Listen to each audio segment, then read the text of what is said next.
서점이 미어터지는 불금을 꿈꾸는 책 팟캐스트 금요일 책에 빠지다 지금 시작합니다.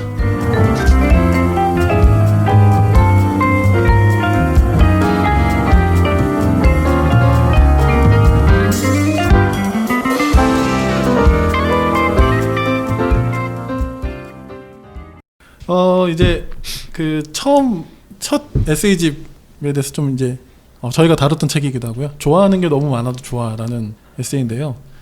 저는 이제 그때 방송 때도 이야기했는데 이게 그냥 어떤 그 뭐랄까 뭐 덕질이라고 하죠. 덕질의 어떤 그런 디테일이나 어떤 그런 것만 쭉 있으면 그냥 그런가 보다 하고 그냥 넘어갔을 수도 있는데 그 이제 3부로 구성하셔가지고 일상에 대한 얘기도 하시고 이제 또 그런 문화 이야기도 하시고 또 작가로서의 그런 이야기도 하시는데 저는 그 구성이 되게 좋더라고요.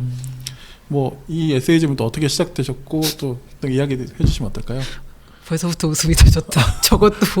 저것도 제가 아까 말씀드렸다시피 최근에 책을 안 내고 상금이 있으니까 신나서 놀았다고 했잖아요. 네. 그래서 중간에 이제 뺀질뺀질 노는데 채널 예스에서 연락이 온 거예요. 네네. 성공한 덕후 칼럼을 해보자 이래가지고 시작을 해서 딱 7개월 하고 나서 다시 이렇게 뺀질뺀질 놀고 있었거든요. 집에서 잠수 타고 아까 말씀드린 넷플릭스만 보면서. 네네. 그랬더니 한 1년쯤 지나서 은행나무 주관님이 전화가 와서 뭔가 이렇게 그러니까 그때 당시에 정유정 작가님 종회기원이 그 외국 프로그램 어디서 선정이 돼서 이렇게 투표하는 그런 게 있어서 투표하라고 연락이 와서 제가 열심히 투표를 했어요. 그래서 투표 동력을 제가 블로그에 올리고 했거든요. 그랬더니 그 블로그에 와서 그걸 봤다가 제가 성공한 덕후 칼럼을 연재했었다는 걸 그제 아신 거예요. 그 주관님께서. 네, 그래서 그걸 이제 다 읽어보셨나 봐요. 그래서 그것 때문에 저보고 오라고 한 거였는데 저는 그때까지 아무 생각도 없었죠. 그래서 밥 먹으러 오라길래 정말 밥 먹으러 갔거든요. 그랬더니 이 얘기를 하시는 거예요. 내가 그 블로그 올린 거 보고 카테고리도 보고 있는데 그걸 책으로 내면 어떨까 생각을 했다고. 그래서 성덕의 일상생활, 성덕의 문화생활, 성덕의 창작생활 이미 그걸 다 짜고 계셨어요. 그래서 그렇게 해서 나눠서 원고를 정리해 보면 어떻겠냐. 생각이 있으면 일을 해보자 이러시길래 정말 집에 가서 밥 먹고 생각만 했어요. 이렇게 한 일주일 넘게 해볼까? 이거 해도 괜찮나? 이러고 한 일주일 넘게 생각하고 있을 때 전화가 오더라고요. 계약하러 안 와? 이러고 정말 딱 한마디 계약하러 안 올 거야? 이러길래 그럼 할까요? 그러고 나서 열심히 가서 계약하고 그때부터 정리해서 또 너무 하기 싫어서 꼼지락꼼지락 하면서 한 3개월 동안 넷플릭스 보면서 버티다가 작년 한 11월? 그때쯤에 가까스로 이제 원고를 넘겨드리고 뭐 이쪽 요건 조금 고쳐보고 저건 조금 고쳐보고 하길래 그럼 고쳐보고 뭐 고쳐보지 뭐 이러면서 또 딱 느긋하게 이제 고쳐서 언젠간 책이 나오겠지 이러고 이제 그러고 있었죠. 그러다가 정신을 차려보니 책이 나왔더라고요. 네네. 개인적으로는 제가 그 유리가면을 되게 좋아하거든요. 저희 딸내미하고 초등학교 5학년인데 너 이거 한번 볼래 해서 보다가 그러게 됐는데 그 유리가면 이야기 하셔서 되게 반가웠거든요. 워낙 좋아하시는 작품 중에 하나신 거죠? 그렇죠. 인생 만화죠. 그렇죠. 진짜 미치는 줄 알았는데 진짜 다 써놓고 마지막에 엎어가지고 처음부터 다 쓴다는 말에 제가 멘붕이어가지고 아니 원래 올해 유리가면이 완간될 예정이었어요. 올해 작년 그런 올해. 얘기 많았죠. 근데 작가가 다 쓰고 나서 보니 이게 아닌 것 같다. 처음부터 다시 쓴다는 거예요. 마지막 편을 또. 그래가지고 내가 그 말 듣고 막 멘붕이 나가지고 저는 유리가면 너무 좋아해서 일본에 그 책에도 적었는데 일본에 처음 갔던 이유가 유리가면 연극 보기 위해 저는 유리가면 그거 보려고 일본 갔다 온 거예요. 보셨어요? 네, 그래서 갔죠. 거기 책에 써졌잖아요. 그거 예매하고 그 다음에 티켓을 끊었어요. 맞다. 네. 그 일본 자주 가는 친구 장돌뱅이 K양 걔한테 부탁해서 나 이거 티켓 좀 끊기려 내가 돈을 다 줄 테니까 너는 처리만 해줘 이러고 막 간절히 막 얘기를 해서 그래서 그 두 사람의 왕년을 보고 거기서 이제 굿즈 사오고 막 그랬다니까요. 유리가면은 진짜 인생의 만화입니다. 제가 몇 번을 봤는지 기억도 못해요. 10번 넘게 봤어요 최소. 근데 워낙 이 작품은 정말 그냥 중간 어디 뽑아서 딱 봐도 또 봐도 재밌고. 저는 일드도 그거 다시 다 봤고요 최근에 또. 일드도 이렇게 가끔씩 복습하고 제가 노다메 칸타빌레도 그런 짓 했는데 노다메 칸타빌레도 기억나면 일드 한번 복습하고 일드 본 다음에 만화를 또 복습하고 그 다음에 애니메이션을 보고 이거를 마치 성지순례하듯이 한 달에 걸쳐 그런 짓을 저는 거의 한 2년에 한 번 정도씩 겨울마다 하는 것 같아요. 지금 그 겨울이 다가오고 있거든요. 네. 윈터 이즈 커밍. 왕자의 게임처럼 진짜 윈터 이즈 커밍. 겨울이 오고 있어. 네, 지금 네. 겨울이 오고 있거든요. 저는 내년 1월에 또 그러고 있을 것 같은 불길한 예감인데 또 연락이 끊기는데 그럼 안 네. 되는데 이번에 책이 나와야 돼서 조금 불안합니다. 지금. 네. 그 계절이 되면 저는 조용히 집에 들어가서 네. 아무것도 안 하고 이렇게 웅크리고 앉아서 유리가면과 네. 노담의 칸타빌레를 반복해서 보면서 행복해하는데 올해는 지금 책이 나온다고 해서 못할 것 같아요. 아 근데 유리 가면 진짜 볼 때마다 그런 어떤 희열 같은 게 있기 때문에. 그렇죠. 나 얼마나 많이 울었는데 배우가 될 거야 배우가 막 정말 난 그거 잊혀지지가 않아 진짜. 아, 네. 아 마야 네 응원하고요. 내가 초등학생 때부터 연주했는데. 어마어마하죠 사실. 그렇죠. 네. 초등학생 때 첫 권이 나왔어요. 아 그리고 이제 보면 지금 또 채널 S에서 연재하고 계시잖아요. 네. 그 시리즈 타이틀 네, 이름이 그렇습니다. 이제 적당히 네. 조영조의 적당히 네. 산다인데 그 이제 저는 이 책을 읽으면서 또 이제 그런 생각이 들더라고요. 제가 이제 어느 대목이냐면 에필로그에 있는 거의 마지막 대목인데요. 제가 이거 한번 잠깐 네, 그러십시오. 읽어볼까요? 네. 어렸을 때 나는 모든 사람들이 나처럼 많은 것들을 기억하고 그것들을 뇌리에 박은 채 살아가는 줄 알았다. 하지만 대부분의 사람들은 그렇게까지 주변에 신경 쓰지 않는다는 사실을, 왜 살아야 하는지 몰라도 살아간다는 사실을 알아버렸다. 이후 나도 그렇게 살려고 노력했다. 하지만 노력해도 안 된다. 자신감을 가지는 것도, 원하는 글을 쓰는 것도 소원하다. 그래서 나는 노력한다. 그래도 나는 노력한다. 그리하여 나는 노력한다. 안 된다고 하더라도 일단 노력해서 부딪혀 깨지는 것이 삶이라고 언젠가 깨달은 이후 그저 이렇게 아등바등하며 살아간다. 라는 부분이 저는 굉장히 좀 이렇게 와닿았는데, 그러니까 이제 적당히 산다라고 했을 때는 그냥 대충 이런 느낌을 주는 말이긴 하잖아요.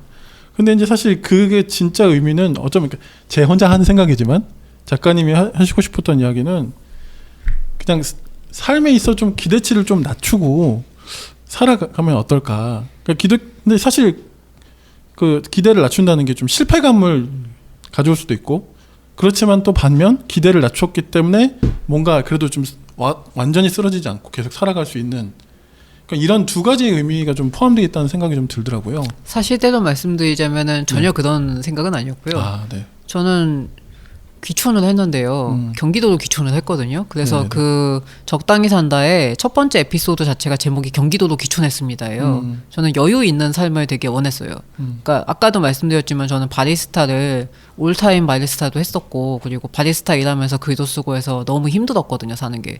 그래서 좀 여유 있게 살고 싶었고 이렇게 즐기며 살고 싶었어요. 이렇게 쫓기지 않고. 그래서 제가 상금 받고 처음으로 안 쫓기고 살 수 있게 됐어요. 왜냐하면 이젠 통장 걱정을 안 해도 됐었거든요. 태어나서 처음으로 그렇게 큰 돈을 받아본 적이 없었기 때문에. 그래서 그 이후로는 이제 즐기면서 살고 싶었고 그냥 여유롭게 살고 싶었어요. 마음의 여유를 찾고 싶었고 해서 요즘엔 굉장히 행복하거든요. 그냥 말 그대로 이렇게 이것저것 정말 저 에세이 내용처럼 뭐든지 집착 할 수 있고 막 하루 종일 넷플릭스만 보고 있어도 누가 뭐라고 하는 사람 없고 엄마도 안 내고 네, 그런 게 좋더라고요. 그래서 그런 의미였어요. 그래서 네. 마음의 여유도 갖고 대충 하다 보면은 뭐 사실 100점을 맞을 필요는 없거든요. 인생이 70점만 맞아도 괜찮아요. 네. 70점도 뭐 높다 한 60점 50점 살아도 돼요. 누가 그 점수 따지는 것 자체가 유치한 거고 아예 나이 들면 대충 살지 뭘 열심히 살아 이런 기분이 들어서 그 칼럼을 연재하게 됐고, 책 제목도 그래서 그런 식으로 출판사에서 지어주신 것 같아요. 제가 지은 제목은 아니었거든요. 아, 네. 전 너무 놀랐어요. 제목이 너무 좋은 거예요. 나는 저런 제목을 못 떠올리면서 어떻게 떠올렸을까 좀 감탄했어요. 정말. 편집자님들 사실 그 제목 짓는 것에 어떤 센스가 네. 은행나무 최고, 라이키 최고. 네, 은행나무 출판사 네. 사랑합니다. 사랑합니다 고객님. 그러니까 저는 또 그렇게 저한테는 약간 그렇게 읽혔던 것 같아요. 저도 이제 한 40대니까 그 전에는 좀 뭐랄까 강박 같은 게 있었는데 약간 좀 살면서 조금씩 이렇게 많이 내려놓게 되는 게 많아지거든요. 그래서 약간 저는 또 저의 그런 맥락에서 이 부분이 좀 읽혔던 것 같습니다. 네, 그러면 이제 저희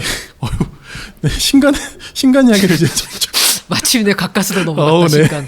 아 네, 힘들었다. 제가 좀 약간 욕심을 부렸나 봐요. 정말 좀, 많은 걸 물어보신 것 같아. 네. 나 북토크 하나 한 기분이야 지금. 네. 이제 이번에 이제 단편 소설을 이렇게 모은 앤솔로지 2권에 이제 참여를 하셨고, 또 이게 또 거의 동시에 지금 나왔잖아요. 제목이 이제 좀비 썰록, 시공사에서 나온 좀비 썰록이 있고요.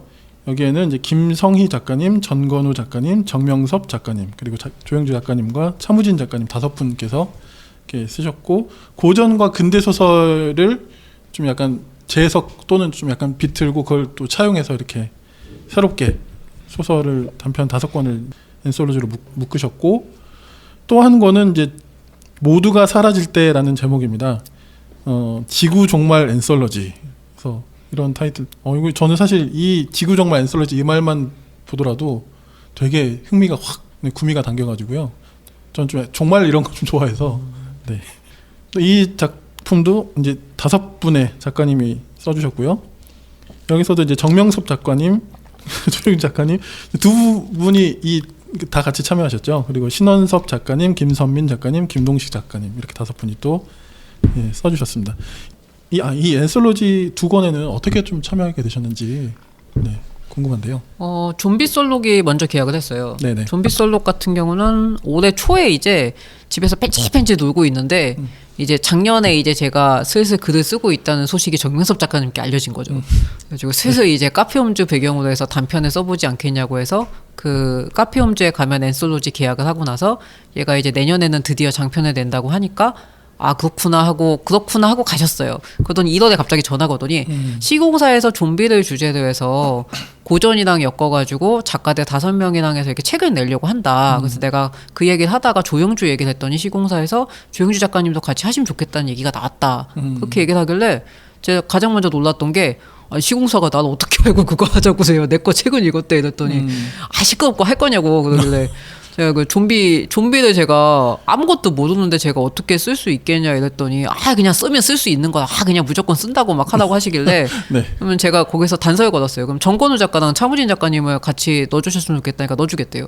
그래가지고 알았다고 하고 그렇게 해서 좀비 솔롱을 시작을 했고요. 제가 왜냐면 정건우 작가랑 차무진 작가님을 제가 우리나라 장르 작가들 중에 탑으로 치는 작가님들이고 네. 제가 특히 차무진 작가님은 굉장히 제가 그때 당시 응원을 하고 있었거든요. 이게 뭐라고 해야 되나, 좀 더 잘 풀리시고 좀 더 유명해지셔야 될 분인데 세계로 나아가셔야 될 분이 뭔가 대접을 덜 받는다는 기분이 저는 계속 있었어요. 차무진 작가님 작품을 볼 때마다 되게 굉장히 감동을 받거든요. 저는 충격을 받고 어떻게 우리나라에 이런 소설가가 있는데 아무도 모르나 이런 게 있어서 저는 어딜 갈 때마다 차무진 작가님을 막 침튀기면서 팔고 다녀요. 무슨 거의 정기정 작가님 생각하듯이 그렇게 저는 팔고 다녀요.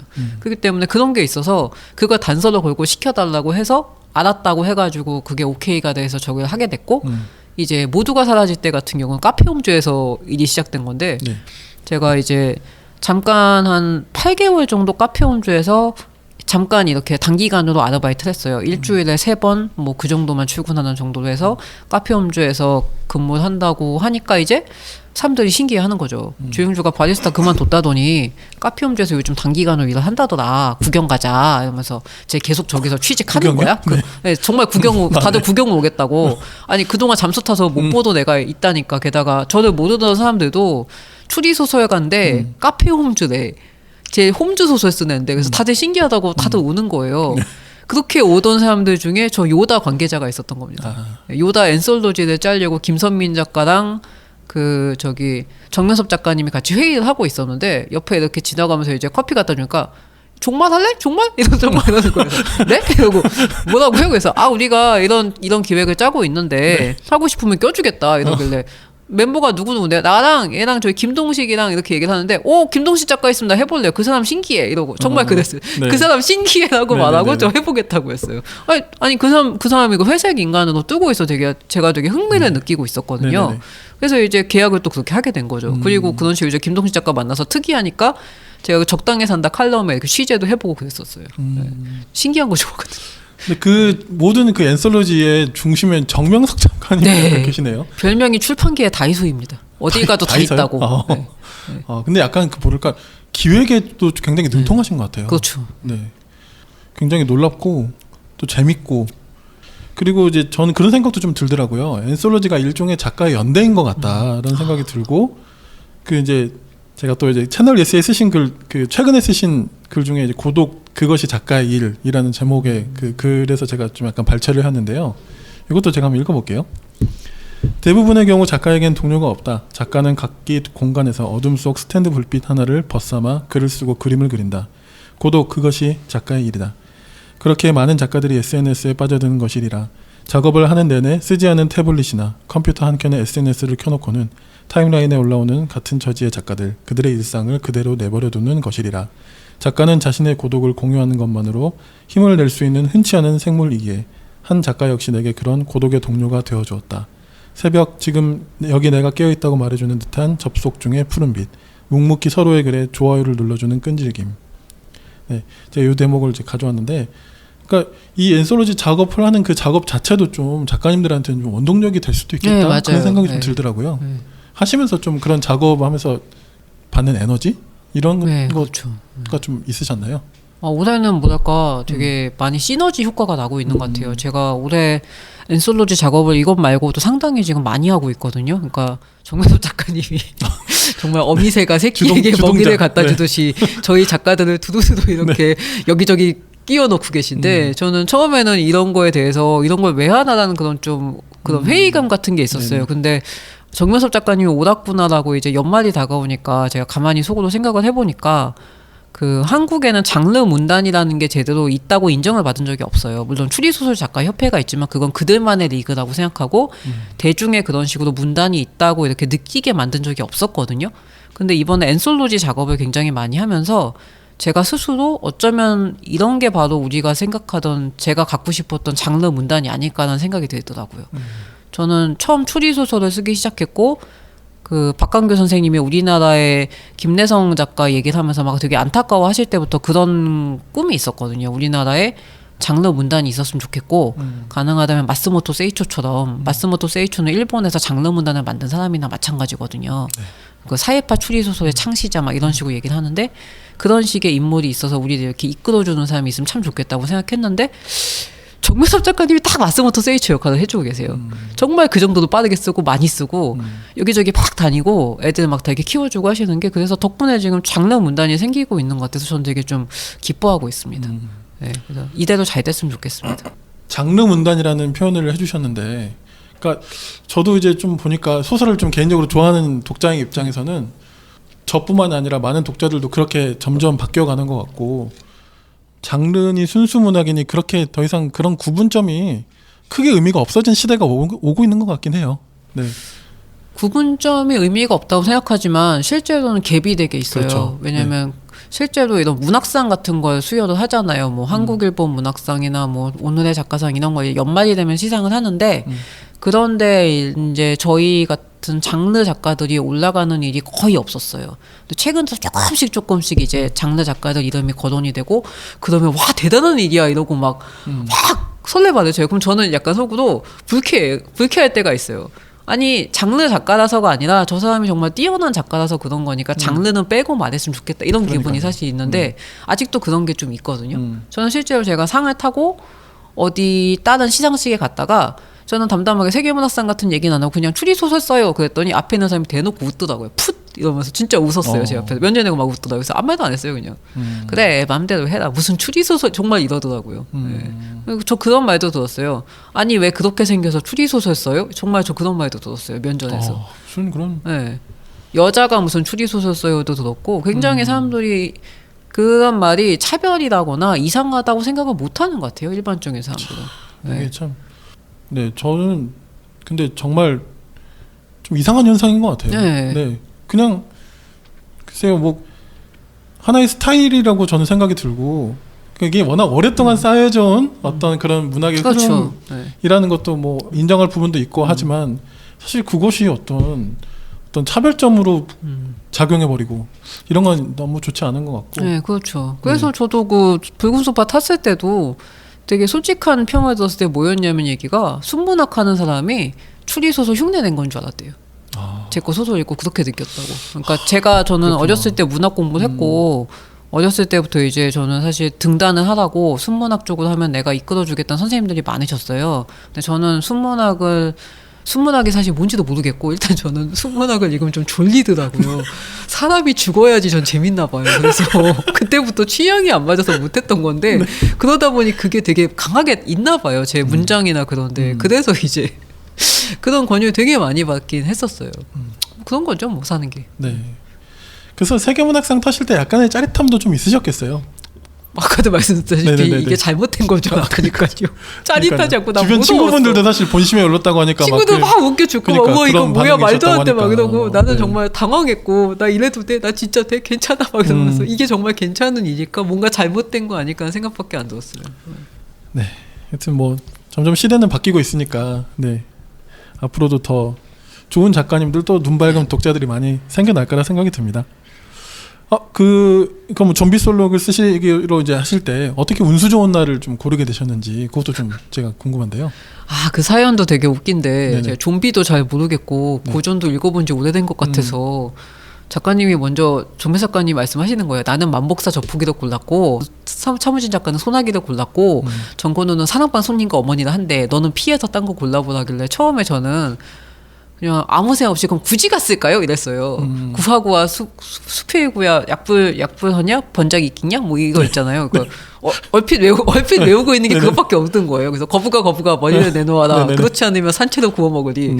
이걸 어렸을 때 외웠잖아요. 그래서 요거 하나 사길래 그거 쓸까 이러고 말해서 대충 써서 보냈더니 안 됩니다. 장난치는 거예요. 막 이러고 혼났어요. 그래서 아 죄송합니다 이러고 진작에 고민했죠. 그래서 못 쓰지 하다가 한참 생각해보니까 그래 나한테 이렇게 좋은 일이 생길 리가 없지 어쩐지 운이 좋더라니 막 혼자서 중얼중얼 하다 보니까 운수 좋은 이거? 날? 진짜 그랬어요. 그렇게. 예.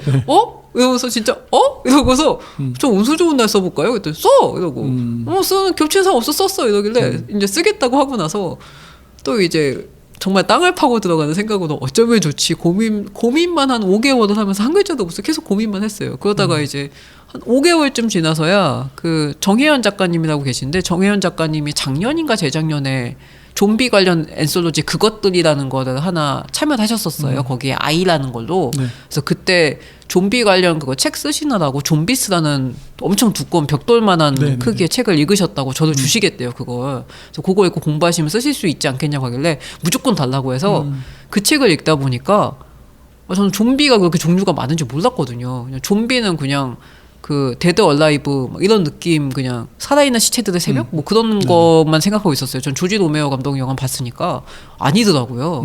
좀비의 역사가 골룸부터 시작해서 이건 뭐 그 막 옛날 막 아프리카까지 올라가고 하는데 그걸 보다 보니까 그런 생각이 든 거죠. 채식주의자 좀비. 그래서 좀비가 채식주의자면 어떻게 될까? 네. 그러면 고기도 안 먹으니까 좀비가 아닌 거 아닌가? 이런 생각이 갑자기 든 거예요. 왜냐면 설렁탕에서 시작을 한 거죠. 네. 설렁탕을 사왔는데 왜 먹지도 못하니 그 대사에서 시작을 하니까 그쵸. 아주 이상한 쪽으로 생각이 굴러가서 그런 이상한 얘기를 쓰게 됐어요. 근데 저는 이게 사실 납득이 된 게 이 설렁탕은 정말 세계에서 가장 슬픈 세계에서 네. 가장 슬퍼요. 네. 그래서 결국에는 네 뭐 제가 이걸 약간 스포처럼 될 수 있어서 다 말씀을 못 드리겠고 그래서 저는 설렁탕 대신 치킨을 네. 넣고 그 표지에 보시면 남자가 치킨 들고 이렇게 앞에 네, 서 네. 있잖아요. 치킨 맞습니다. 봉투. 그래서 네. 치킨을 네. 사왔는데 왜 먹지도 못하니 네. 이런 기분으로. 하여튼 뭔가 그 순정이 느껴져서 읽으면서 네 재밌었고요. 앤티크 도끼. 네. 100년 된 앤티크 도끼. 그것도 네. 그것도 제가 적당히 산다 취재차 예, 봤어요. 북토크 네. 갔다가 그때 갔다가 거기서 혹해가지고 얘기 듣다 너무 웃겨가지고 따라하게 된 거거든요. 그걸 앤티크 무기로 도끼. 이제 딱 하신 네, 거죠. 그게 네. 이제 그 북토크에서 영감을 받았던 거예요. 마음 산책 북토크에서 네네. 굉장히 진지한 얘기를 하고 있는데 끝나고 나서 제가 진지하게 여쭤봐서 100년 된 앤티크로 그 좀비를 죽이는 얘기에 그 무기를 쓰겠다고 하니까 그 마음 산책 대표님이 옆에서 쓰러져서 웃으면서 아니 무슨 앤티크 수집 이야기라는 강의를 들었는데 애가 좀비 이야기라니까. 갑자기 네. 얘기가 다 끝나더니 제가 계속해서 빗살 무늬 떡살이라는 것에 되게 꼬치꼬치 깨물었거든요. 그래서 왜 그렇게 물어보는지 사람들이 궁금해요. 딱 끝나고 나서 이제 대표님 아니 아까 근데 작가님 그거 왜 그렇게 물어봤어요 하길래 제가 요즘 좀비 얘기를 쓰는데 말이죠. 그 빗살 무늬 떡살을 모으는 좀비가 있다면 어떨까 하면서 앤티크 도끼로 100년 된 걸로 사람을 죽이면 이러니까 옆에서 막 어쩔 줄을 몰라 하시더라고요. 지금까지 그 생각하면서 생각을 못했던 거죠. 그렇죠? 네, 예상을 그러니까 못한 거니까. 북토크에서 너무 진지하게 묻길래 그 직선무늬 떡살을 모으려고 하나 이러고 진지하게 내가 인사동에 있는 가게를 알려줘야 되나 이런 생각하면서 앞에서 교수님이 있어서 얘는 계속 좀비 생각을 하고 있었던 거죠. 2시간 내내 좀비 생각. 내 소설이 막혔어. 어떡하지 이러는데 좋아 저거야 이러면서 눈을 번쩍이면서. 근데 너무 좋았어요. 그런 질감의 무기. 저도 당황했습니다. 정도? 나중에 쓰면서 내가 이런 걸 쓰려고 했구나. 이런 글이었구나. 네. 금요일 밤에는 모두 책에 빠져봐. 풍부한 지식은 오늘 우리의 사냥감. 더 나은 세상이 다가오기를 바라는 그대가 이 시대의 진정한 철학자. 그리고 이제 또 저희가 소개드리는 모두가 사라질 네. 때는 이제 아까 말씀드렸듯이 지구 종말 앤솔로지, 그래서 종말에 대한 주제로 이제 참여를 하게 됐는데, 근데 약간 보면서 그 이제 후기 같은 것도 쓰셨잖아요. 보면 근데 작가님들도 네. 약간 좀 약한 느낌이 있는 거예요. 네, 저희 신나서 썼습니다. 그러니까요. 약간 이 종말이라는 주제가 뭔가 이렇게 좀 자극하는 게 있을 것 같은데 농담 작가님은 따먹기 많이 어떠셨어요? 했습니다. 저.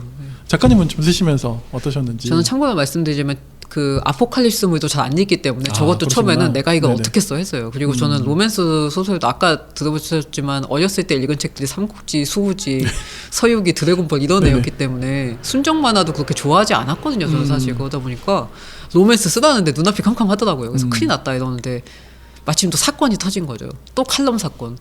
네. 그 최하나 작가라고 있는데 네네. 그분이 키우는 개가 저희 집 개랑 똑같이 생겼어요. 이름이 개? 동구인데 네네. 이름이 동구고 아빠가 그 이분 남편분이 홍씨라서 홍동구예요.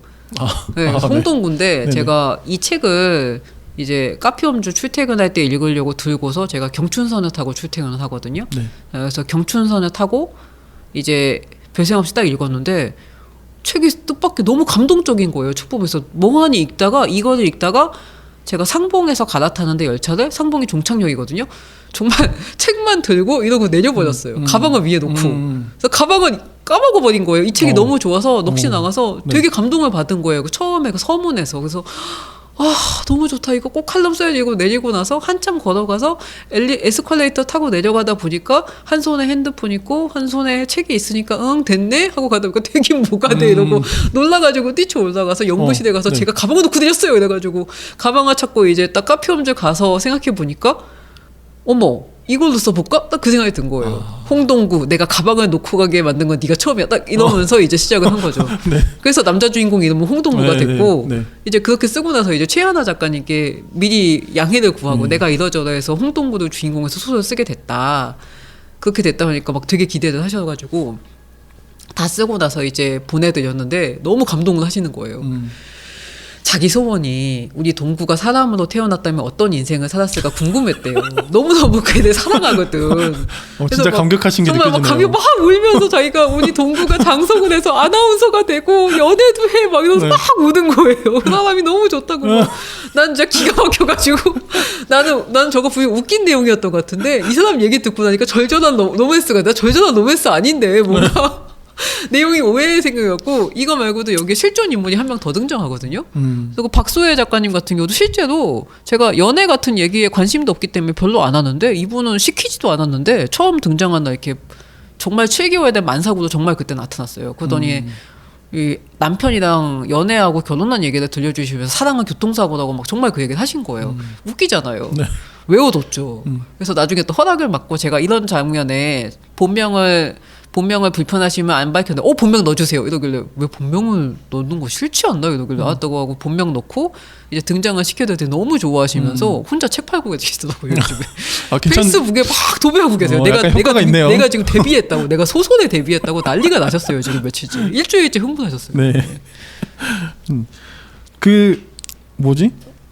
사실 이런 종말, 재난 영화 뭐 이런 스토리 보면, 그러니까 영화에서 주로 약간 그런 클리셰가 많은데 막 그런 와중에 막 사랑을 결국 막 빠지고 서로 막 그러잖아요. 그렇죠. 근데 저는 이제 재밌었던 건 여기에 그 해환은 이거 스포라서 이야기하면 안 되는 건가? 괜찮을 어쨌든, 것 같은데. 네, 뭐 망설이잖아요. 이거는 반전이 있는 내용이 아니니까 그쵸, 괜찮잖아요. 네네. 네. 그 제목 자체가 스폰데거든. 그렇군요. 네, 멸세망녀. 멸세망녀. 네. 네. 그 정말 5일 전에도 네. 그 망설이고 프로포즈를 있잖아요. 망설이고 있는. 네. 뭐 이런 놈이 다 근데 있어.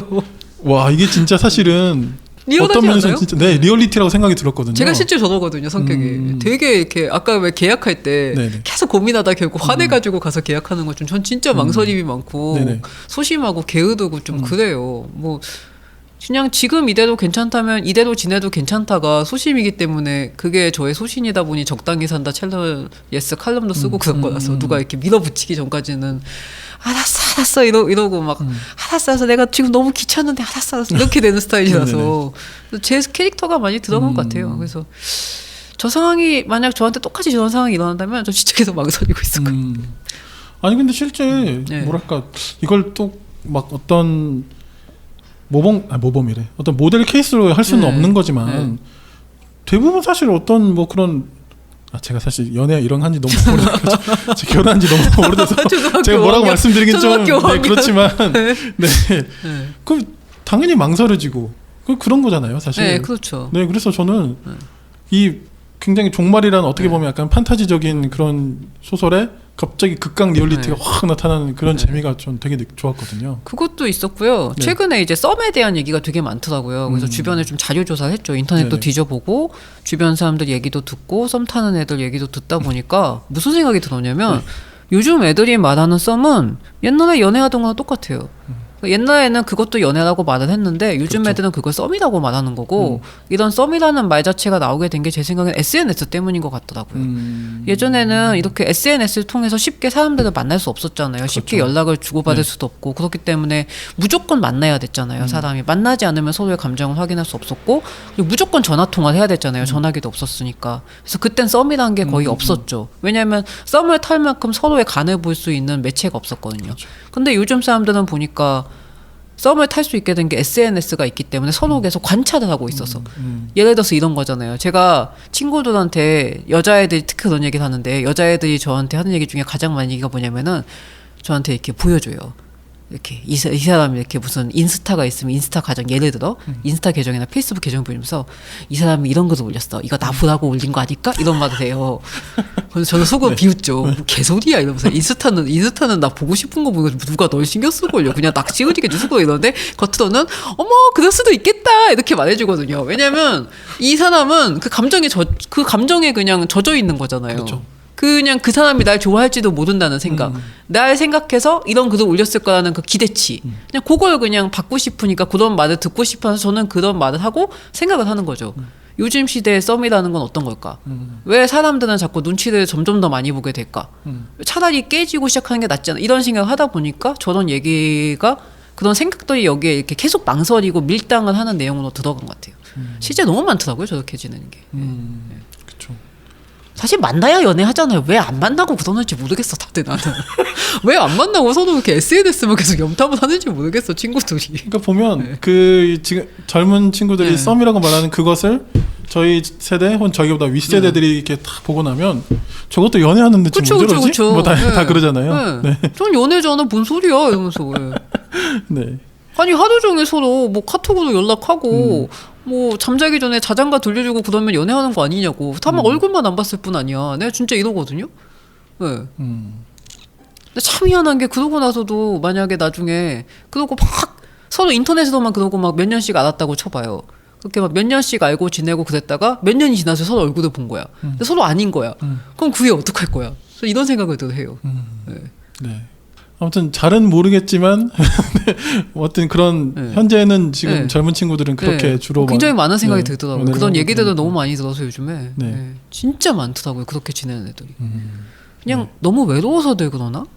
그런 생각도 들고요. 외로우니까 당장 옆에 있는 사람들 중에 눈에 차는 사람은 없는데 그냥 외로운 걸 이기려고 저렇게 계속 어떻게든 연락을 주고받으면서 착각하는 건가? 이런 기분도 들고 그래요.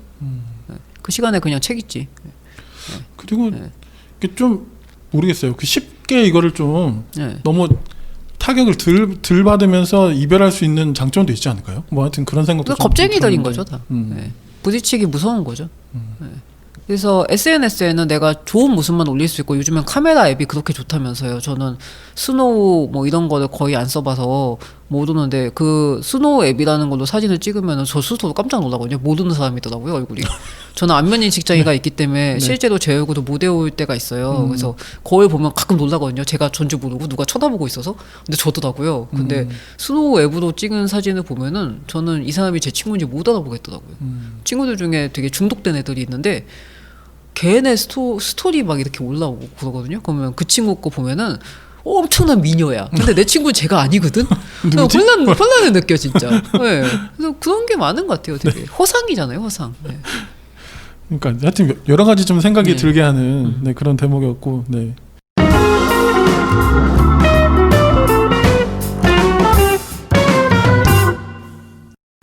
이제 저희가 좀 굉장히 길게 이야기해가지고 이제 마무리를 좀 이제 하면 될 것 같습니다. 이거 나중에 어떻게 정리하나 이거? 네. 아마 이게 작가님 그 세계문학상 수상 당시에 인터뷰 때 하셨던 말씀인 것 같아요. 그 문학은 인간에 기여해야 한다라는 조정래 선생님의 말을 좋아하신다 이런 이야기 하셨는데 그냥 이런 거 한번 여쭤보고 싶었거든요. 요즘 한국 사람들 독자들한테 문학이 줄 수 있는 좀 그 절실한 게 뭘까? 어떤 이야기, 문학. 이거는 방금 전에 한 얘기랑 좀 이어지는 것 같아요. 네네. 저는 SNS 이렇게 요즘에 책이 계속 나오니까 요즘 SNS를 좀 많이 하게 됐거든요. 그래서 일부러 쓸데없는 글 올리면서 트래픽 올리려고 아시죠? 트래픽 올리는 거. 트래픽 올리려고 쓸데없는 글을 막 올리니까 네. 사람들이 저에게 되게 뭐랄까 인간적으로 제가 정말 저런 사람인가 보다 이런 식의 인간적인 호감을 막 느끼고 되게 친해졌다는 착각들을 많이 하시는 분들도 되게 많고 갑자기 막 메시지 보내고 밤중에 깜짝깜짝 놀라거든요. 왜 이런 거 보내나? 그런 분들이 많더라고요. 그러니까 실제로 자기가 저랑 되게 친해졌다 착각을 하는 거예요.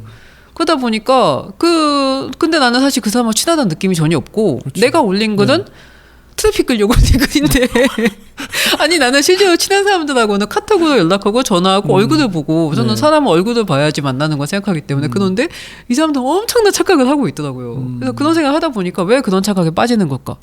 그러자 결론처럼 내려진 게 외로워서구나. 네, 외로워서 그러는구나. 그럼 외로운 걸 버티는 법을 모르는구나. 이런 생각이 들면서 그럴 때 문학이 삶에 기여하는 게 아닐까 하는 생각이 들었어요. 조종현 선생님 말처럼. 저는 옛날에 20대 때 왜 굉장히 힘들어서 우울증이 오고 자살까지 결심을 하고 글을 하나도 못 쓰고 그랬다가 이제 카페 일하고 하면서 추리소설가 되면서 이제 말 그대로 자활이 된 건데 그때 당시 정말 외롭고 고독했어요. 20대 당시에 누구나 한 번쯤 그런 일이 터지는 것 같은데 요즘엔 20대뿐만 아니라 나이가 들면서도 계속 그런 감정들을 다들 느끼는 것 같아요.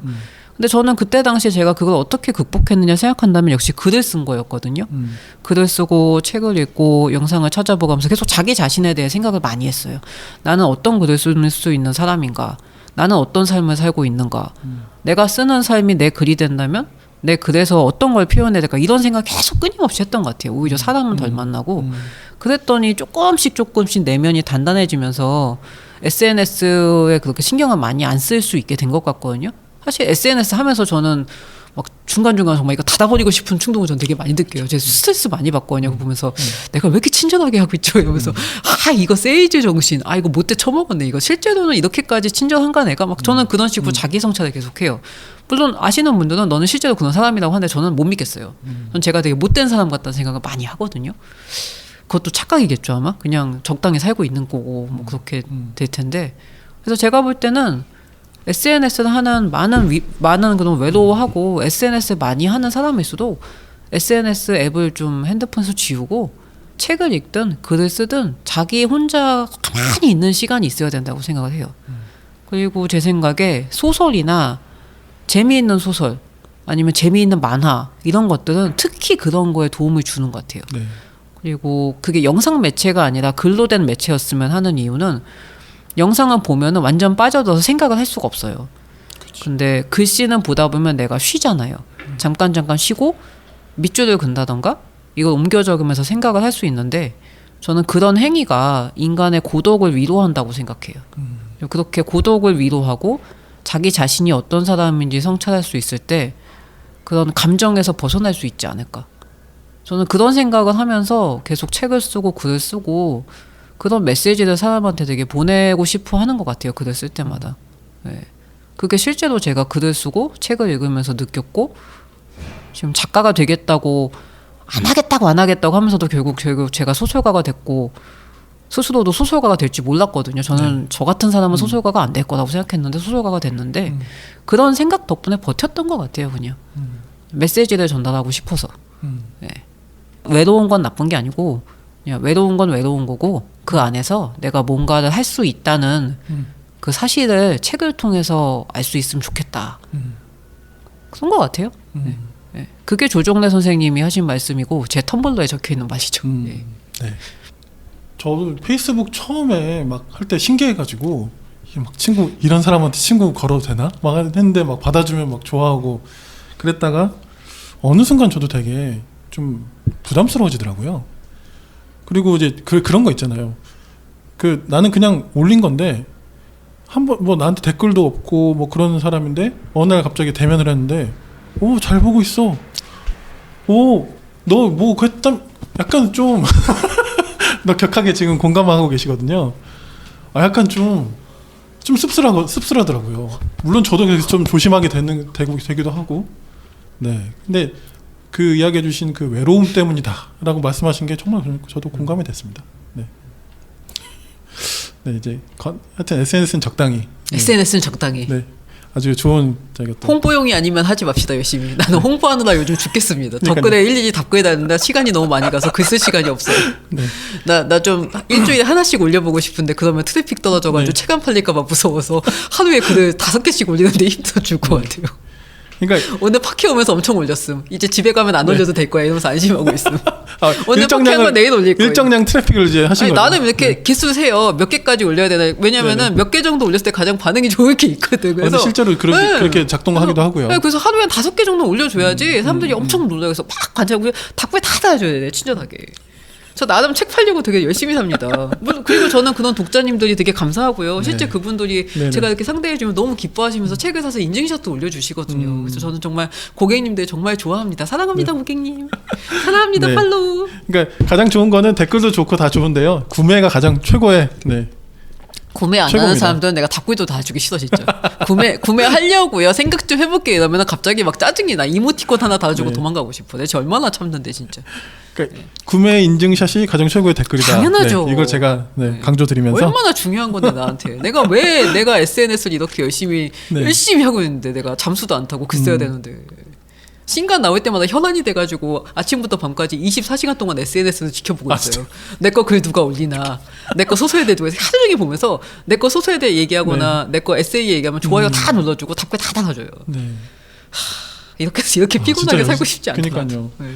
근데 너무 불안해요 진짜. 저도 그리고 책을 근데 되면. 네. 어떤 그 책에 대한 책임감 같은 것도 좀 좀 되는 지나친 거잖아요. 것 같아요 책에 대해서.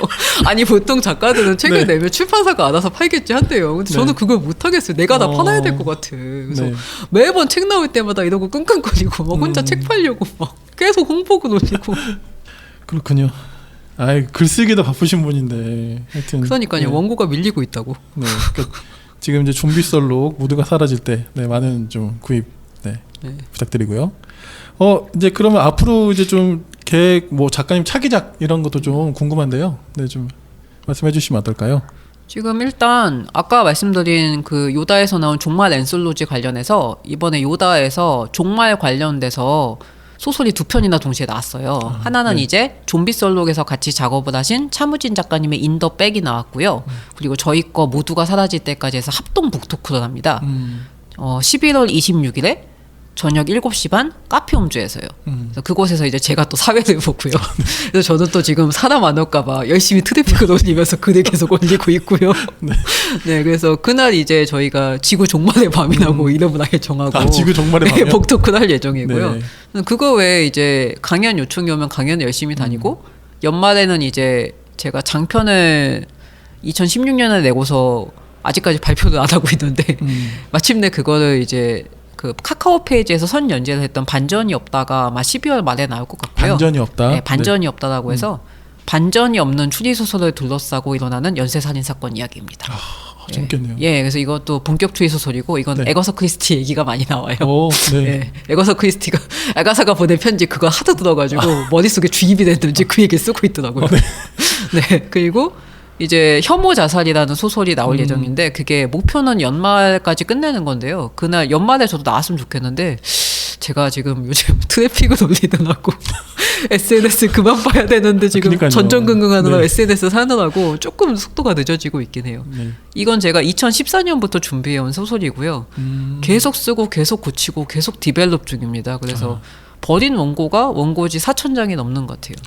네, 지금 것도 계속 고치고 있고 해서 굉장히 애정이 많이 가는 원고라서 한참을 고민하다가 이제 오랜 시간 지켜본 출판사 제가 PD한테 이제 맡겨가지고 이걸로 이제 작업을 하자고 했는데 PD가 울면서 지금 연락이 제발 원고 좀 주세요라고 요즘에. 그래서 또 열심히 다시 고치고 있는데 네. 내가 유리가면에 쓴 수주의 미우치도 아닌데 거의 그 정도 작업 속도로 계속 뜯어 고치는 바람에 책이 안 나오고 있습니다. 목표는 2020 원더키드의 해에는 반드시 내는 겁니다. 네. 반드시 올해 말까지 내보자. 화이팅! 네. 혐오 자살 그리고 반전이 없다. 반전이 없다. 네. 이 두 권이 이제 네, 말이 길어서 죄송합니다. 조만간 나오기를 저희도 그렇습니다. 같이 기대하도록 하겠습니다. 긴 시간 같이 이야기해 주셨는데 마지막으로 저희 청취자분들께도 좀 간단하게 인사 말씀 해주시면 감사하겠습니다. 이거 얼마나 많은 분들이 들으시는지 제가 전혀 사전 조사를 안 해봤기 때문에 모르겠지만 네. 금요일 책에 빠지다는 정말 좋은 팟캐스트 같고요. 일단 저를 초청해 줬기 때문에 네. 이 팟캐스트는 대박이 날 것 같고 감사합니다. 진짜 이 팟캐스트를 안 챙겨 듣는 거는 정말 큰일 나는 거고 제가 볼 때는 월드컵 한일전만큼 챙겨 들어야 된다. 아유, 저는 그런 생각이 들었습니다. 특히 저 책 얘기 나온 거 꼬박꼬박 다들 들어주시고요. 제가 언제든 웃겨달라고 하면 또 나와가지고 웃겨드릴 테니까 말씀만 하십시오. 화이팅! 감사합니다. 금책바 독자님들 사랑해요. 고객님 사랑합니다. 사랑합니다 고객님. 네, 진짜 많이 사주셔야 될 것 같아요. 작가님 글 쓰셔야 되거든요. 네, 저 트래픽 그만 올리고 그러니까요. 싶어요. 트래픽 이제 안심하고. 더 이상 신경 안 나 쓰시고 판매 글 지수 쓰실 안 수 떨어졌으면 있도록. 좋겠어.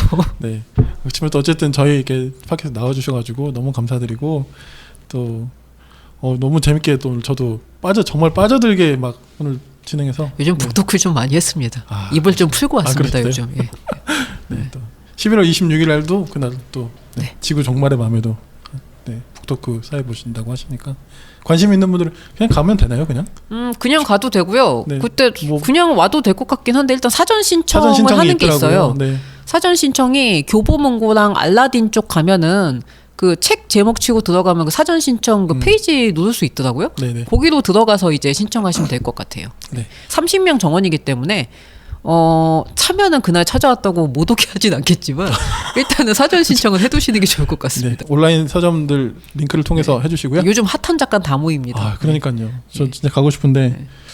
네, 오늘 저희 금요일 책에 빠지다는 조영주 작가님과 최근에 나온 단편 앤솔로지 2권 좀비 솔록 좀비 썰록 그리고 모두가 사라질 때 이 2권 또 그리고 작가님의 전작들 이야기를 해봤고요. 보다 내 얘기가 더 많았어.